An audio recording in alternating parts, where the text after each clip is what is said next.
Thank you so much for joining this live stream.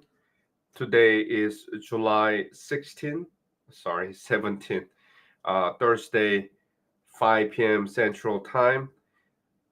Just a little bit dealing with, stuffy nose, sore throats, and then runny nose. It's not ideal day, but, unless I'm really sick, I'll host this live stream.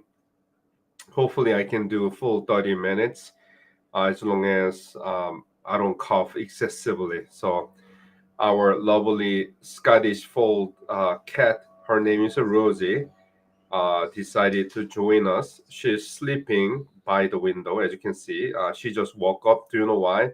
Because my wife just came home. And then I'm sure that in no time, Rosie will uh, try to go out and greet her. So we're gonna lose her, but it just yeah, she's getting ready to greet my wife, and then like I said, we're gonna miss her.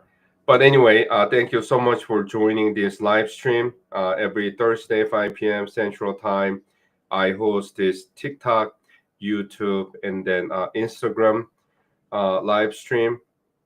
For those of you from joining from TikTok, YouTube, and Instagram, you'll be able to uh, post comment or the question, and then I'll be able to answer some of them, not all of them. For those of you joining from LinkedIn and YouTube, you're able to just watch them. You're not able to post any questions. So let's get started. So, uh, Kakar, right? Maybe not pronouncing your name correctly. You got travel document 131. Is it safe to travel to third country while your 45 is pending? Now, the reason why you mentioned third country is that perhaps you have a pending asylum application as well, but you didn't say that. So I'm just adding additional speculation. And then you're talking about going overseas with advanced parole while your 45 is pending. Still, we're telling our clients and potential clients that if you have a previous unlawful presence or have any criminal records, not a good idea to go overseas. Even without them, if I were you, I'll stay inside the United States at least this year. So, going overseas with advanced parole, right? It's not a good idea, but especially if you have any past unlawful, right, presence, it's not a good idea. Why? Because this is the thing, right? If you have unlawful presence, right, you're subject to 3, 2, or 10 year bar. It means that if you're unlawfully here between 6 months and 1 year, subject to 3 year bar. If you're here unlawfully more than 1 year, 10 year bar. If you go outside, as long as you're inside the United States, this entry bar doesn't kick in. But the problem of going overseas with advanced parole now is that under Trump CBP, when you come back, say that your advanced parole doesn't cure your entry bar. So there's a good chance that you've been in the country unlawfully more than 1 year, and you have an advanced parole, and they say, well, sorry, I'm not gonna let you in. So that's why we're telling many not to go overseas if you have past unlawful presence. Okay. Body. Okay. So ask the question here. Sorry, just scrolling this question here. Okay. So Body from YouTube asked the question. You did I-130 45 interview. Went well, so congratulations. Uh, sorry, I just those of you who joined today, I'm dealing with a illness. So, Body is asking this question. I'm making a new YouTube long form video. Hello Hobath as well from Instagram. That I'm gonna talk about what happens after your interview, and then what happened to Body is that instead of getting recommendation for approval, Body got result of interview, and then one of the checkboxes that is subject to further review. So does it mean that they really need to spend a lot of time to review your case? I mean, possibility, but basically what happens is that once you complete marriage green card case interview, and then when you get that kind of checkbox, they may approve your case next day or within a week, but the rule is that you need to wait until 120 days. Lot Chavez, thank you so much for joining this live stream. And then, yeah, sir, I'll try to get back to you. But let me look at the TikTok. I'll try to rotate the questions posted today. So anyway, we started already. I'm quite sick, runny nose, congestions and sore throats. Sorry, but we just started. By the way, I didn't do intro, right? So I'm attorney Jae Francis. I'm a U.S. immigration lawyer based in Chicago and Wisconsin, but serve all 50 states. I do live stream every Thursday, 5 p.m. Central Time, as long as I'm really out of office. But I will complete this, live stream as scheduled. So, okay. Uh, KB Spartan. Okay. Okay. So then his question is that can you do adjustment of the status if you enter with a tourist visa but you got married to permanent resident? Answer is not really, because the permanent the B2 visa allow you to stay up to 6 months, and then unfortunately F2A adjustment of the status is not current. It means that you're not able to submit 485 along with your I-130.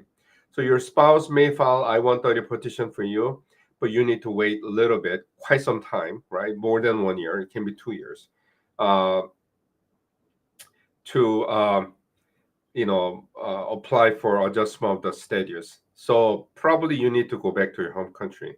Appalachian, nobody comes on and off. Good to see you. He makes quite interesting comments and suggestion, and he said, "Well, because I'm sick, maybe I should, the shot of bourbon." I don't drink whiskey bourbon, by the way. That's not me. I drink wine and then beer, but I don't drink any heavy alcohol. But thanks for the suggestion. For those of you who know me, I was born in South Korea. And then in my country, when you're sick like this, you put red pepper, right, into Korean vodka. It's called soju, rice wine, very like bourbon, right? But it's white. And then you drink it up, and then you sweat, and then you're supposed to feel better. I don't believe it, by the way. That's not me. That's not what I do. But there's like a same line of approach that you drink hard liquor to feel better. But I I will try to talk less and then sleep more. But anyway, thanks for the suggestion. Uh, I have a couple of good questions from YouTube, but let me go back to TikTok. Okay. Yes. So then Silent Tears asked question about the K1 from complete ban country. So you know that under Trump we have a complete ban list, and then there is a partial ban list, and then looks like either you or your spouse from that country, the complete ban list. Then what can you do with a K1? If you belong to one of these, multiple complete ban lists, then K1 option is not available. So, but if there's any good news, the Trump government said that they're gonna review every 90 days, every 90 days. So hopefully your country is off the list next time. So let me, okay. Okay, so then Connie, you're from South Africa and you're staying in Minnesota. What are the chances to get work permit? So then when I'm sick, I babble. Sorry, my brain's a little bit foggy. I mean, it's not that foggy, but I tend to babble. So sorry. So well, I mean, Connie, if you get married to U.S. citizen, then you get work permit part of your application. But all of you know that it's very difficult to get work permit otherwise. So that's my short answer. Okay, so then those of you who join this live stream for the first time, I use multiple devices to host this live. So I use iPad for TikTok, and then main computer for YouTube, and small smartphone for Instagram. And then when I look at the TikTok comments, I need to use the fingers and scroll down. So that's what I'm doing here. Okay, so Yasser asked the question here. You're the diversity visa winner, right? Well, congratulations. But unfortunately, we don't handle any diversity visa case. So I won't be able to tell you. I mean, we handle most cases, but nowadays we don't handle a business immigration. We don't handle diversity visa.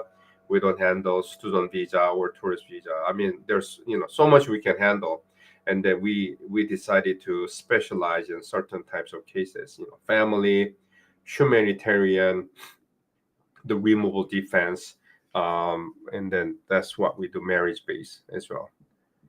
Okay, so it's kind of hard to tell your name, but you you have a final removal order entered in 1997. And then is it safe to file AOS through the marriage? It means that you got married to U.S. citizen. So then the first answer would be, right, that this government is targeting those who have a final removal order. So then filing AOS, marriage green card case, will it alert the government that you are still there and then have a final removal order? It's a risky. That's why you need to work with a immigration attorney. Maybe you already retain one, but if you haven't done so, contact us. At this point, if you like to talk to me and my other attorney, it'll be paid consultation. When you call our main number, then we'll take your information, but we'll decide, whether we can follow up to free, case evaluation, or whether you need, paid consultation. And then for you, it's paid consultation topic, because anyone who has a removal order, and if you like to reopen and terminate and then apply for adjustment of the status, obviously you need to work with good immigration attorney. There's a next one, Ali. You're a U.S. citizen and then you file I-130 for your husband in Morocco back in January 2023 and still pending. So it's more than pending 2 years, I-130. Well, nowadays it's kind of hard because under Biden, we file mandamus lawsuit. It means that I-130 pending more than 1 year, mandamus. But let me drink some water. It became very difficult because the government's fighting back. But Ellie, I mean, we still, try to do mandamus, but your case is pending more than 2 years now. Maybe perhaps you can file mandamus lawsuit. Basically means that you sue USCIS, saying that you're too slow at reviewing and adjudicating my I-130 petition. If you are interested in mandamus, let us know. But because it became more difficult, it's quite expensive to do it. So. But otherwise, if there's no other good option, I wish that I can tell you that there's other option. You can try congressional assistance, but they're not really helpful. You can submit USCIS service requests, but they're not really helpful either. So, other than mandamus or just waiting, there's not much other option. Okay. Sorry.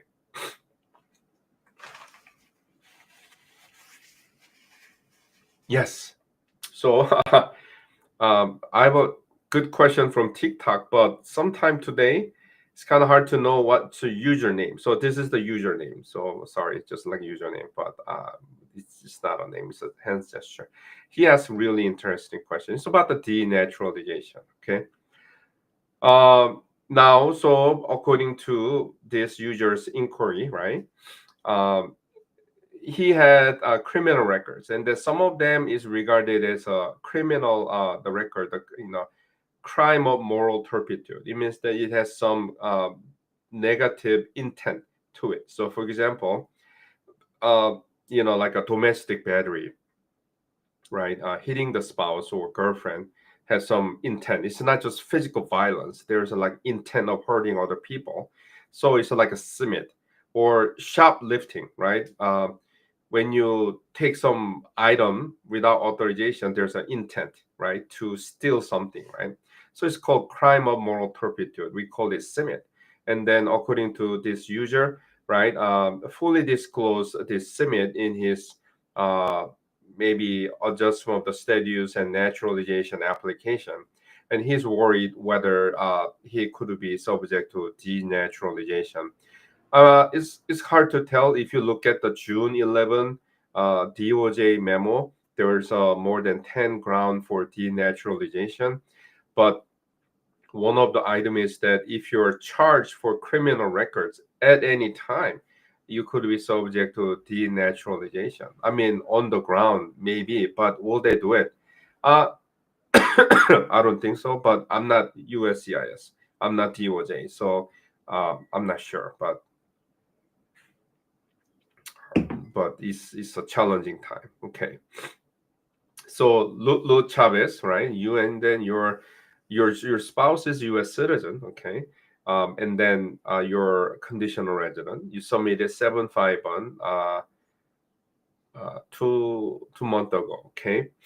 Okay, so just okay.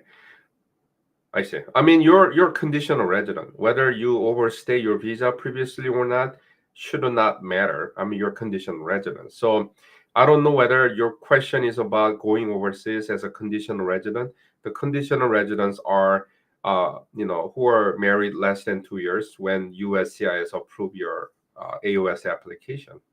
So under Trump, we recommend that when you go overseas as a conditional residence, you come back with your U.S. citizen spouse. That's the best way because when conditional resident go overseas alone and then come back alone, CBP at the airport may ask like, "Where's your spouse?" Right? And they may even call your spouse. So if that's your question, going overseas, then it's better for you and your spouse come back together. Okay. Now, I'm just trying to catch up this question here. Oh, I see. Loving me, loving me. Oh, okay. So loving me, I don't know whether you're U.S. citizen petitioner or foreign spouse. They try K1, right, and then went to interview. But after that, their case was placed into 221G admin processing, and then usually case in this case went back to USCIS, okay, for additional review. So what's going on here? So whether you have a CR1 spouse visa or K1 fiance visa, you go for interview, right? You attend consular interview, but consular post, right, who conducts interview, have a capacity, ability to approve your case, but they don't deny your case. They send the case back to USCIS, and who's gonna either revoke your 129F petition, which was approved previously, or they may approve your case. So you wonder why, whether instead of waiting, because sometimes when you're placed into 221G admin processing, you end up waiting quite some time, and then wonder whether it's better for you to try spouse visa. I mean, there's multiple reasons why K1 wouldn't work. So, loving me, if you are thinking about trying CR1 spouse visa, need an attorney, contact us. Okay, contact us, and they will evaluate whether applying for CR1 spouse visa at this point makes sense. Okay, so Ira is a permanent resident. You got married, a tourist B1 visa holder. Okay. Now, so kind of same question I explained. Ira, you're a permanent resident, right? As I-130 petitioner, you may file I-130 petition for your spouse who are in the U.S. on B1 visa, but like the B2 visa, allowed to stay up to 6 months. So you're not able to, your spouse not able to apply for 485 anytime soon, not within 6 months. So probably your spouse needs to go back to home country and complete the process. Now, one thing you need to be careful, this happens. So when you submit I-130 and your spouse here, so you think that, well, we're gonna do adjustment of the status. So on your I-130 petition, in terms of location of interview, you put, for example, Chicago, Illinois. And later, your spouse couldn't stay in the US or decided to go overseas and then bring the case from AOS to consular process. Now, if you chose AOS interview location and then later you like to try consular interview, right? Consular process, then you need to submit 824. It's not automatic. It's not automatic. You need to submit 824. Right now, it takes about 3 to 6 months, but in the past, it took quite some time. So when you apply for I-130, especially your permanent resident, you need to make a mind or you need to decide whether you're going to try with 485, which is not easy because B1, B2 allow you to stay 6 months. Even if you try extension another 6 months, you may try change of status from B1, B2 to F1 and all this. I mean, you may try it, but that's like 45 option. But if you don't want to do this, you're not able to do it, then you need to do consular process. You need to choose consular interview location. Otherwise, you need to do 824. In contrast, you started as a consular process case, and then you like to switch to AUS, then you don't need 824. Ashutosh, thank you so much for joining today's live stream. I think that I'm not feeling well, so maybe I need to end a little bit earlier. So I'll let you know. Okay. We have a lot of this username that I'm not able to read it today. Sorry. So you live in Nepal, right? You have 5-year-old son, right? Okay. We already divorced. Okay. I think that you need to ask the question again because I'm not able to follow you. Okay. Okay. Coco Yaya, 445. Which state we are in? We have two main offices in Illinois and Wisconsin, but we serve all 50 states, so it doesn't really matter where we're located. But we have two main offices in Wisconsin and Illinois. Okay. I say Jengar ask question 10 times. Always more than 10 times. Okay. I don't know how you do it, but I will answer your question. Okay. So okay. So then Jengar's question is that it looks like it's a marriage base.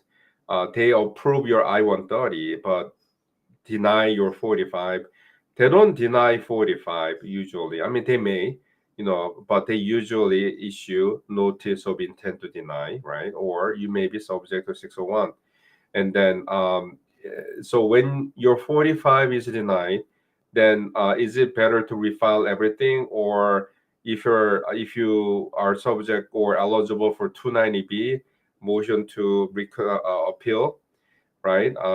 Motion to reopen. Is it better to do 290B? It depends. But be aware that under Trump, if your 45 is denied, USCIS has the power to place you into a removal proceeding. So refiling is a little bit easier, but you need to factor that they have a power to place you into removal proceedings. So you need to be careful. Zenger, I think that case, inquiry like yours, you need to contact us and have a paid consultation. I think that he repeated question like how many times, 20 times or 30 times. Anyway. Oh yeah, it's A64 issue. Okay. Just contact us and then we'll discuss what's the best way. But anyway, so okay, do you receive consultation for the state? Of course, F ETH.